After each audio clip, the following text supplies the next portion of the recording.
and go to Innisfree.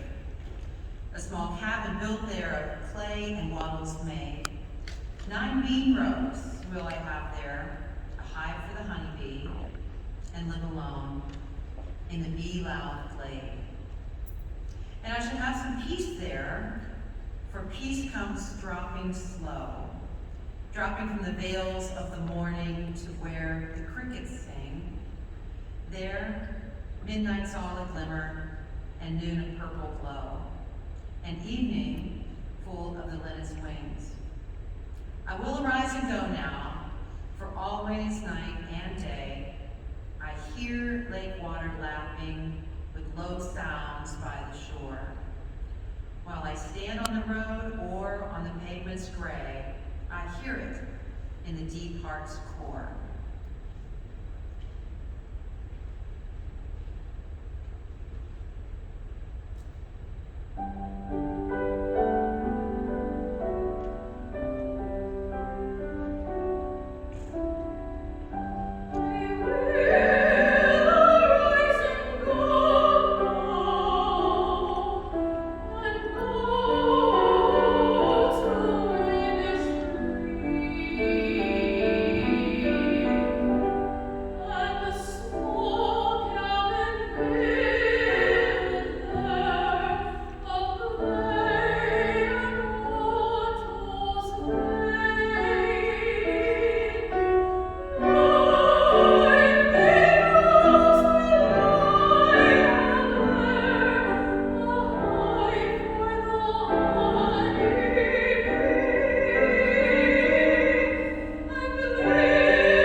set by an individual named Ben Moore, not the paints guy, a different kind of guy. He does paint, that's true. He actually was a painter, and then he got into writing music, so what am I doing?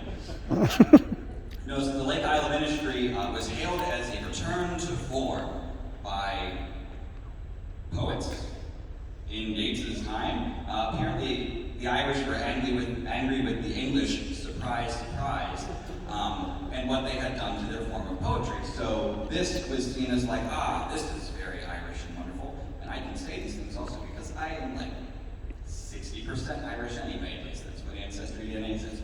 Moving on.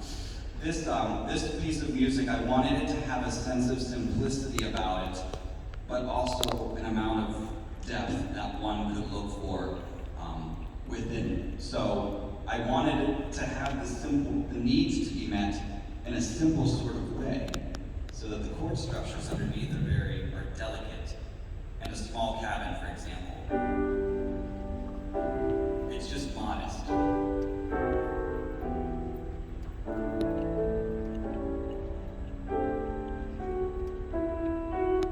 It's all in there.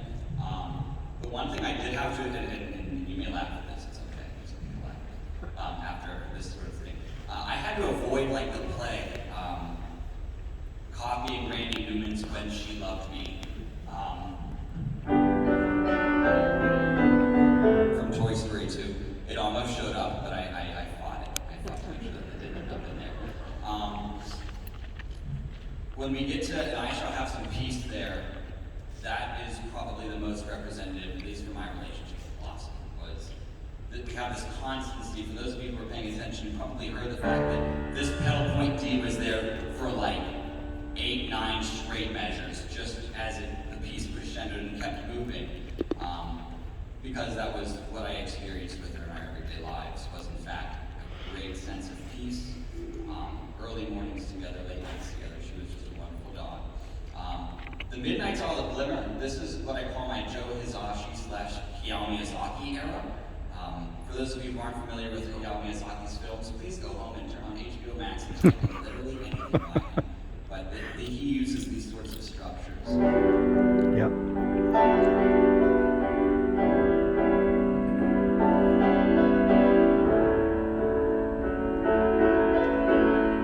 When we met on this chord, I'm using every note in the scale because she was at the of course. And then I use a 13th chord at this point, which was the first to me. A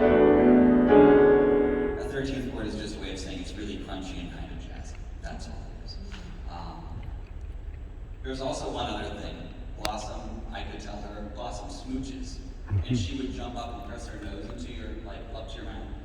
And I actually hid one in here, which is this little moment here.